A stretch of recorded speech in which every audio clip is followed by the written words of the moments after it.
Thank you so much for joining us. Have several of the Ole Miss Rebels and Coach Corey Hincus. We really appreciate it.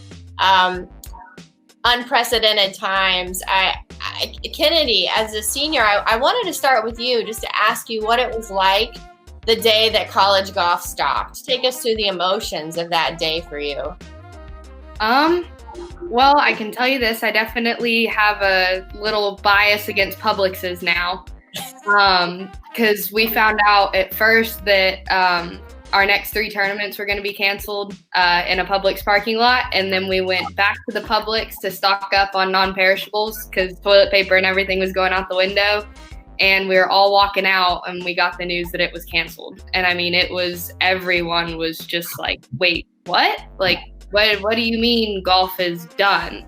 Because at that point, I don't think anyone really understood how big of a deal this whole COVID thing is.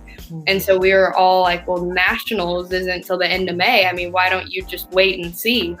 I think we're all feeling a bunch of different emotions. I mean, I was outraged. I was disappointed because, I mean, there hadn't been talk of another year of eligibility at that point. I couldn't process it. I mean, I don't think really any of us did. I mean, there's that initial reaction of just, what do you mean? And just, I mean, sadness. But I mean, 10 minutes later, and I mean, we kind of talked about this as a team as well. It's like none of us had the capability to process that news in 24 hours. I mean, 2 weeks down the road, I was still getting teared up thinking about the season being over. Yeah. And Coach Corey, what do you say to a team that's just had their hearts ripped out of them, basically? You know, that's the weird thing. There's not a whole lot you can say because it's such uncharted territory for all of us that we felt just as heartbroken for them, you know, as they were for themselves. So it was really a pretty a tough pill to swallow for all of us. You know, this isn't just something that we work up to over a few months or a year. This is recruiting that happens 2, 3, 4 years down the road to create this team that you really, you know, want to get in place that has a good culture and everything. You know, I'm really glad that they're giving our seniors the opportunity to have a 5th year if they'd like to take it. I think that's going to be great for those seniors that are interested in coming back, and we're pretty excited about that. Julia, I'm going to go to you for a second. You were having a record-breaking year yourself, that nice 61 in the fall. But the team was on track to having a program best year and potentially a really deep run at the NCAA championship. How much time have you spent thinking about the what ifs in the last, month or so, and have you been able to reset? Yeah, it's not something that is easy to kind of swallow because every year you've kind of seen our team grow and develop as keep getting better and better and better. And I think that this year, we were proving it. We won 4 tournaments this year. We felt like we were primed for a national championship run. And so that just the culmination of how well we were playing and the fact that it kind of all got taken away from us, no matter what, no matter if people come back to have the momentum we had this year with as many wins as we had and just the love we had for our team, we loved being out there practicing. I don't know if you'll ever get that back. Those are kind of once in a 4-year type of teams. And I'm excited to come back next year and play and hopefully seek a little bit of retribution for what happened this year. But yeah, the team was it was such a good team. It was such a competitive team. We loved playing with each other. We loved practicing together. I'd give anything to be qualifying right now. Like, it's just, you miss it like that. Kiara, you're the furthest one away, all the way in Switzerland. How are you all keeping in touch? You should be seeing each other every day in normal life. So what have you been doing to keep in touch? And Kiara, what's it like being a student athlete as a freshman, finishing your spring on the other side of the world? Well, first of all, regarding the team, it's pretty sad not seeing them every day because that's what it was supposed to be like for another 2 or 3 months. I was expecting to see them for another while. So we have this group chat on Snapchat where we kind of see each other a lot. So that's kind of cool to communicate with them through that. But yeah, regarding finishing spring season as a freshman at home, it's not really, of course, what I've expected or what I wanted to do. But in the end, we just have to do the best out of the situation. We have to hope that this whole corona thing will pass by as quick as possible. Practice-wise, I came through a lot. I'm practicing with my garden and stuff like that. But I'm trying to focus on school now because at least I can get some good grades and like boost my GPA a little. I think that's like really all we can do right now. What's the lockdown like in Switzerland right now? I mean, literally everything is closed except for grocery stores, hospitals, and pharmacies.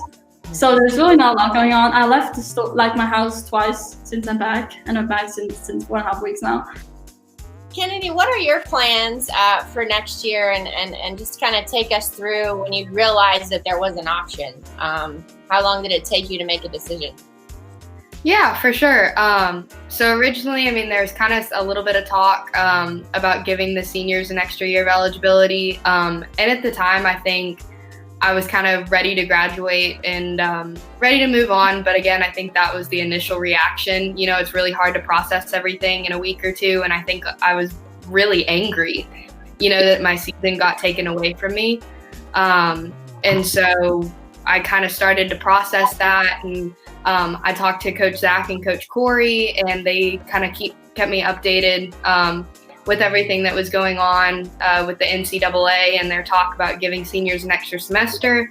And so I would say I took a week to just completely decompress after everything happened and just not think about golf, not think about, you know, everything that was going on, and just took a week to just hang out, relax, and just try to start processing the information.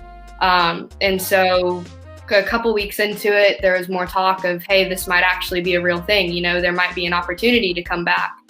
And so I was talking to the coaches. I talked to my parents a lot. I talked to my teammates. I talked to my boyfriend. I got as many kind of point of views as I could and just really started thinking about it. And I feel like I owe it to both myself and my team to come back and finish what I started. But I think the main thing is just, I mean, I want to go back and I want to win a natty as a team. Like, I think we're that good, and I think we have the capability to do that. We just need the opportunity.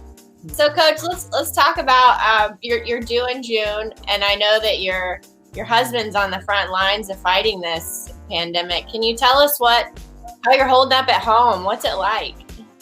Yeah, he's been working a lot, and a lot of their shifts have turned to overnight shifts or early mornings. So they had 1 floor of coronavirus treatment, and now they're up to 3 floors. So, you know, we're taking every precaution we can. Obviously, I'm 33 weeks pregnant, and I don't really want to have a baby if I can avoid it on a ventilator, you know. So he's actually kind of staying on one side of the house, and I'm on the other as much as we can, just to take every precaution. And before he comes in the house, he's using a bottle of Lysol, straight to the washing machine, straight to the shower. So, you know, because he's seeing these corona patients on a daily basis or intubating patients, and that's obviously the way that you can catch coronavirus the quickest. So we're trying to do what we can. It's tough. We also have a 17-month-old daughter, so just trying to stay busy with her and just stay as healthy as we can, washing our hands a lot, and a lot of hand sanitizer around the household here. So he's in the ER, right? He's working. Correct, yes. Yeah. Have you been, I don't know, have you been overwhelmed during this process? Some days. Some days are better than others. You know, making the most of it. I'm getting all this time with my daughter. It's tough to entertain a 17-month-old on a daily basis when you can't go anywhere. So we take a bunch of walks.